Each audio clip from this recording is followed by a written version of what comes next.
नमस्कार, आप देख रहे हैं न्यूज फॉर नेशन और मैं हूं प्रियदर्शन। बागेश्वर धाम वाले सरकार यानी कि धीरेन्द्र शास्त्री बिहार आने वाले हैं। पटना के नौबतपुर में उनका कार्यक्रम होने वाला है और उनके पटना आगमन के पहले ही बिहार में बड़ी बड़ी सियासी बयानबाजी भी हो रही है, जहां एक और सत्ताधारी दल के कई नेताओं ने बागेश्वर धाम सरकार को खुली चुनौती दी है कि बिहार में आकर के अगर माहौल बिगाड़ने का काम किया तो यह ठीक नहीं होगा। तो किसी ने ऐसे सन्यासियों को लेकर के, इनकी मंशा को लेकर के भी सवाल उठाया है और इन सब के बीच भारतीय जनता पार्टी के भी कई नेता बागेश्वर धाम सरकार के पक्ष में खुलकर सामने आए हैं और उनके लिए मुस्तैदी से चुनौती दे रहे हैं कि कौन है जो उनके कार्यक्रम को रोकने की हिमाकत कर सकता है। लेकिन इन सब के बीच आज बागेश्वर धाम सरकार ने राष्ट्रपति द्रौपदी मुर्मू से मुलाकात की है। जी हाँ, बिहार दौरे पर आने के ठीक पहले बागेश्वर धाम सरकार आज राष्ट्रपति द्रौपदी मुर्मू से मिलने के लिए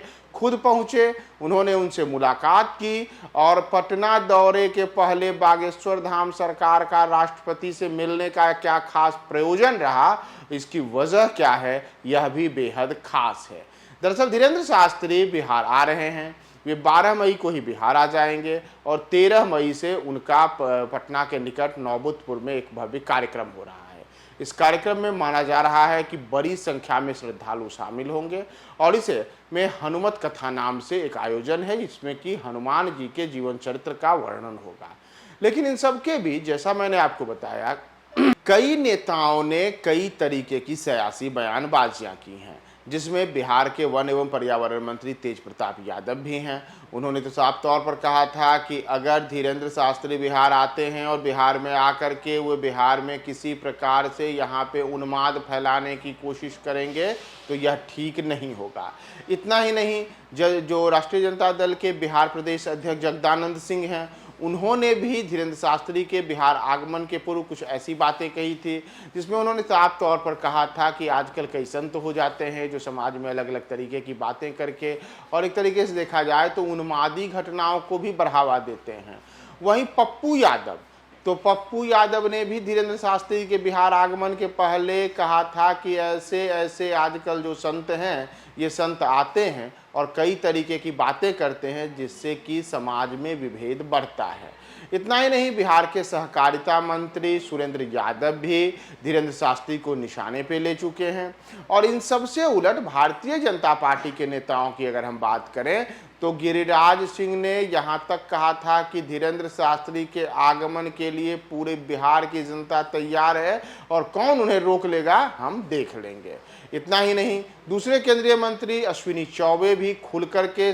उनके पक्ष में आए थे और उन्होंने भी धीरेन्द्र शास्त्री के बिहार आगमन के लिए सबको तैयार रहने को कहा था कि उनके स्वागत में हम सब मुस्तैद रहेंगे। भारतीय जनता पार्टी के फायरब्रांड नेता माने जाने वाले हरिभूषण ठाकुर बचौल ने भी धीरेन्द्र शास्त्री के पक्ष में बयानबाजी की थी। लेकिन इन सब के बीच अब आज धीरेन्द्र शास्त्री ने जो राष्ट्रपति से मुलाकात की है तो वह एक विशेष वजह से हुई है और पटना आगमन के पहले उनके राष्ट्रपति द्रौपदी मुर्मू से मिलने की वजह जो है वह वजह है वर्ष 2024 का एक आयोजन। बागेश्वर धाम सरकार ने अपने सोशल मीडिया से बताया है कि 8 मार्च 2024 को महाशिवरात्रि के पावन अवसर पर आगामी पंचम कन्या विवाह महोत्सव के आमंत्रण हेतु पूज्य बागेश्वर धाम सरकार आज भारत की प्रथम नागरिक और राष्ट्रपति महामहिम द्रौपदी मुर्मू जी से मिलने राष्ट्रपति भवन पहुंचे। दरअसल 8 मार्च 2024 को महाशिवरात्रि है